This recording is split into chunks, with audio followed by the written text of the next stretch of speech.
and then that brings me just to two kind of basic questions is like, A, what does an audit look like, right? And B, usually what are you being asked to produce? So you're definitely going to be asked to produce all of the I-9s that are within the retention period, right? So that is 3 years from the date that they're hired or 1 year after they're terminated, whichever one is longer of the two. Okay. However, when the government comes to audit you, they're going to be kind of they're not going to spell it out in black and white like that. Okay. And so if you don't understand which documents are within like the retention period, you might be giving extra documents that you don't need to be giving, extra I-9 forms. Mm-hmm. And then you can get fined on those. So if you don't have like a good lawyer like me, that's actually like, no, this one's outside of the retention period, you need to remove the fine on that. Like they shouldn't be fined on this one because it's not within the period that they had to maintain it, right?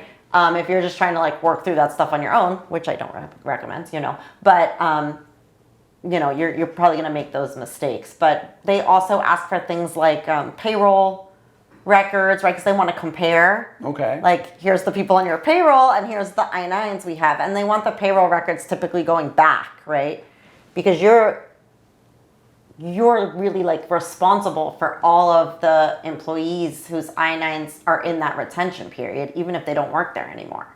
Right. So if they're still within the retention period, but they don't work there anymore, they're not going to be on like a current payroll. Right. So they want to then see back payrolls as well. They're also going to want to see things like